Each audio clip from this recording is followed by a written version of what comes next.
Y abrazo a su servidor. Mucho gusto.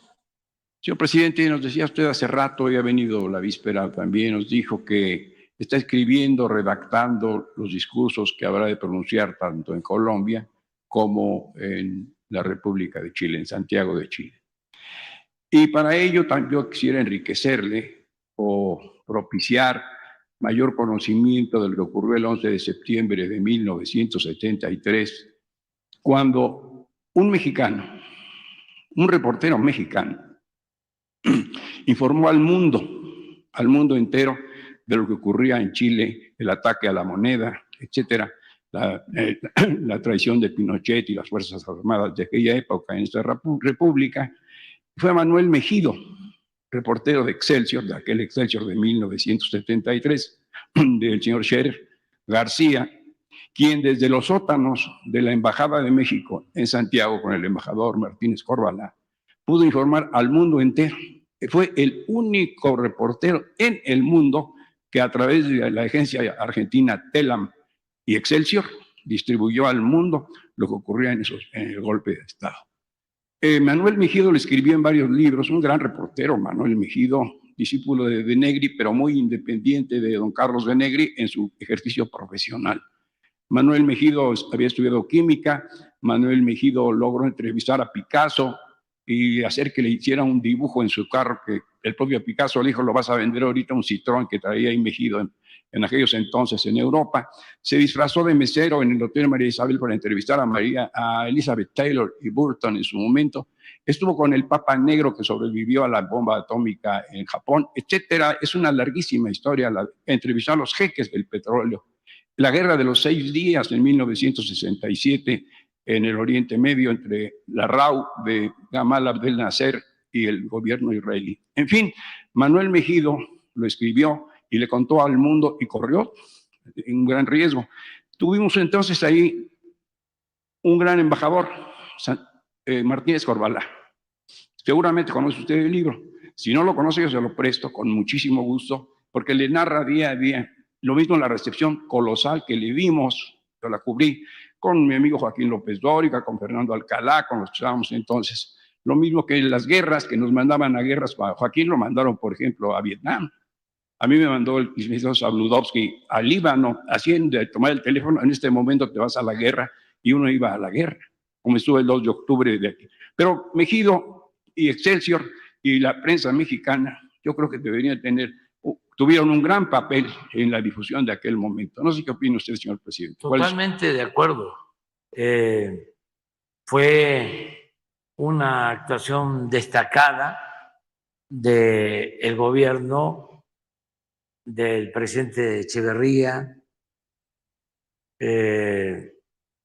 muy buen trabajo del embajador Martínez Corvalá. Todo nuestro respeto. Es un ejemplo de lo que puede hacer un embajador protegiendo vidas humanas, porque él abrió la embajada y ahí se protegieron muchos. La familia del presidente. Sí. La señora Pencha. Sí, ahí estuvo. Ella vino acá. Aquí vivió. Aquí vivió. Se trajo un avión a la familia del presidente Allende. Se hizo honor a la tradición de protección, de asilo, de la política exterior mexicana, que se aplicó desde la época del presidente Juárez. Ese es el antecedente. Y se reafirmó, sobre todo, durante el gobierno del presidente Cárdenas, con el exilio a españoles de la guerra civil y también la protección a la comunidad judía. El trabajo Sí. de Saldívar. De Bosque. Sí. Gilberto Bosque Saldívar. Bosques. Y México fue de los primeros que protestaron por la agresión a Austria con el presidente Cárdenas. Y luego con López Mateos, un orgullo poder decir que México fue el único país que se opuso a la expulsión de Cuba de la OEA. La defensa abisinia también, el foro Sí, Mussolini, fueron grandes momentos de la diplomacia mexicana. Sí, siempre. Y sin duda, 1973, sí. Lo de Martínez Corvalán. Y la información de Manuel Mejido, yo lo conocí, me tocó todavía conocerlo a Manuel. Sí, murió hace un par de años, algo así. Sí, escribió un libro que se llama... Con la máquina al hombro, ese es uno. Se llama Los hijos predilectos. ¿Cómo? Los hijos predilectos del régimen. Ajá. No sé si fue libro o ensayo. Estoy hablando ya de los años 70. Entonces, ahora me toca ir, claro, porque se cumplen 50 años del golpe de Estado, y me invitó el presidente Bori. Voy. El lunes es la ceremonia. Vamos a estar en La Moneda desde un día antes. Voy a reunirme con el presidente Bori en La Moneda.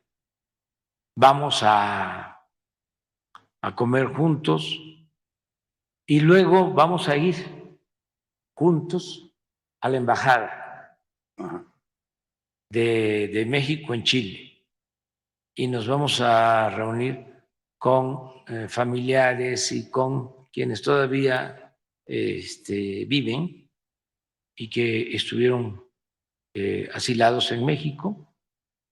Va a ser una visita pues muy emotiva, claro, porque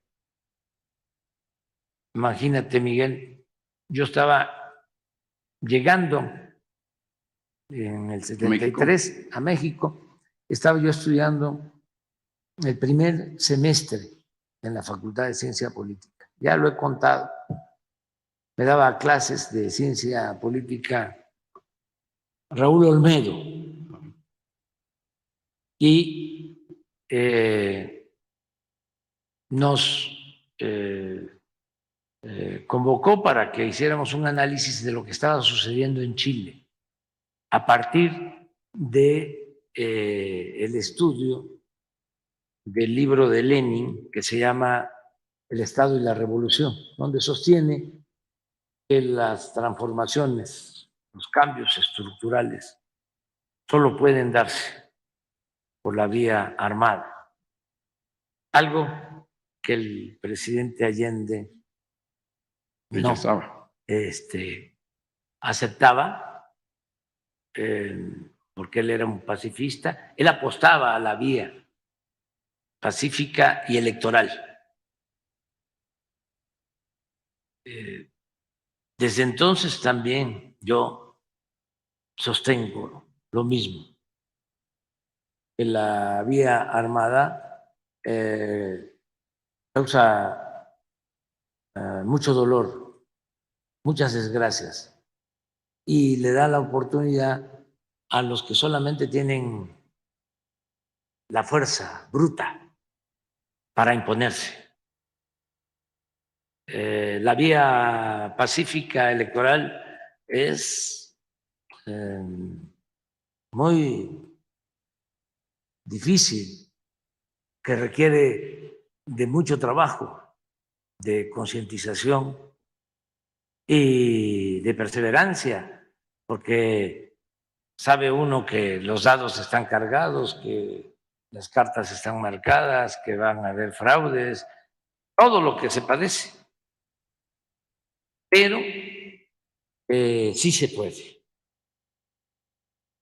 Y nosotros somos un ejemplo, y lo fue en su momento el triunfo del presidente La Unidad Salvador Popular. Allende, ¿sí? Entonces, en esa ocasión, como estudiante, llegamos a la conclusión terrible de que iba a llevarse a cabo, que iban a traicionar al presidente Allende y que iba a haber un golpe de Estado. Entonces nos dolió mucho el poder comprobar, ¿no?, lo que habíamos avisorado en el estudio, en el taller, en la clase. Y me pegó mucho, como a todos los de mi generación. Desde luego. Entonces, sí considero al presidente Allende uno de los dirigentes más importantes, y sin duda es el dirigente extranjero con más vocación democrática que ha existido. Es como nuestro apóstol de la democracia, como Madero. ¿Sí? Por eso todo mi respeto a Salvador Allende, y por eso vamos allá ahora. Y todo lo que estás contando, pues es que tú estabas en activo. Estoy. Como buen periodista. Hablas de Manuel Mejido, pero tú estás... Trabajamos con Mejido cuando fue su igual, del o sea, Universal. tú, tus crónicas, ya te he dicho, ¿no? Sí, señor Ya presidente. aquí lo he platicado, de que te han citado, no voy a decir que te han fusilado o que te han plagiado No, para hacer novelas, ¿sí? ¿Sabes a lo que me refiero? Sí, fue una generosidad del autor, sí, una generosidad de Héctor Aguilar Camín. Sí, así es. Sí, es generoso en su Les trato. voy a contar algo porque a lo mejor ya se les olvidó de este personaje que tenemos enfrente, este gran periodista. Estabas en Excelsior, ¿no? En ese entonces en el Universal, En el Universal. con el licenciado Ili. Sí, y le hizo unas entrevistas a La Quina en aquel tiempo. Joaquín Hernández Galicia, sí. Su nombre... Joaquín Hernández Galicia. Hernández Galicia. La Joaquín Quina. Hernández Galicia. Entonces, le hace las entrevistas. Luego escribe Héctor Aguilar Camín una buena novela. Morir en el Golfo. Morir en el Golfo. Era bueno, Héctor. Nada más que cuando alguien se entrega por entero a la mentira, pierde hasta la imaginación y el talento, decía un crítico. Pero era muy bueno. Esa es una muy buena novela. Entonces, de repente, meten a la cárcel a La Quina. Sí, enero de 89, sí, empezando el año en enero de 89. Y luego yo estaba yo por llegar a la dirección de un partido. Sí, fue como en el 96, todavía lo tenían en la cárcel, aquí, sí, en la ciudad, con Cedillo. Entonces me manda a decir que quería hablar conmigo y lo fui a ver a la cárcel, a La Quina, porque ya estaba enfermo y quería que lo pasaran, lo dejaran en libertad para que estuviese en Ciudad Madero. Y yo le escribí a Cedillo, en ese entonces, pidiéndole, ¿no?, llevara Joaquín su proceso en su casa, que ya estaba mayor y que ya estaba enfermo.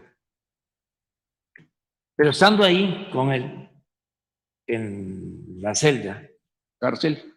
en la cárcel, me acompañó su hijo, Joaquín, y él me contó una anécdota de su hijo, de joven.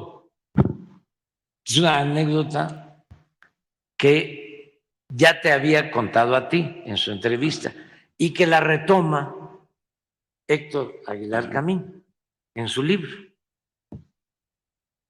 sobre Joaquín, que por cierto, cuando Joaquín papá me la está platicando, que nos estamos riendo, Joaquín joven, Joaquín hijo, estaba colorado. le daba pena. Y ahí hablamos de muchas cosas. Pero luego me encuentro a Héctor y le digo, oye, ¿de dónde sacaste lo que dices en tu novela? Porque acabo de hablar con Joaquín Hernández Galicia y me contó, pues lo que tú dices ahí, ¿de dónde lo recogiste? Dice, de las crónicas de Miguel Reyes Razo. O sea, este señor, que está aquí. Entonces, pues tú sabes muy bien cómo era la política exterior de México en esos tiempos. Se mantuvo, yo creo que también en el caso de Contadora. Nos fue mal en esa época con la comunidad judía, con el voto por sionismo, racismo Sí, del canciller Rabasa sí, y el boicot judío a todo el turismo que mandó a la quiebra toda esa época, sí, a esa industria. sí. Se mandó, se sostuvo por un tiempo, últimamente se fue. Sí, ya se fue atenuando. Sí. Y ahora nosotros, pues, queremos mantener esa política que está además establecida en la Constitución, la política de no intervención, de autodeterminación de los pueblos, la doctrina Estrada. Ningún país puede intervenir para juzgar, ¿sí?, a un gobierno surgido de un movimiento revolucionario, por ejemplo. Claro. ¿Sí? Y la política exterior de México no siempre ha sido ejemplar. Pero qué bien que estás recordando todo eso. Porque es de tomarse en cuenta el esfuerzo de la prensa mexicana, de ese reportero, y que contribuyó en muchísimo a que se entendiera lo que ocurría en Chile en ese momento. Por después ese reportero, Manuel Mejido, que subdirigió, le decía yo que se sentía subdirigir, y se moría de risa Manuel Mejido. Trabajamos juntos varios en el periódico El Universal de esa época, personas que habían salido de Excelsior el 8 de julio del 76. Yo había salido de 24 horas y me fui a trabajar al Universal. No estuve en aquella época en Excelsior. Estuve después del 8 de abril de 1983 y hasta 2000 en Excelsior, presidente. Y escuchaba yo a personas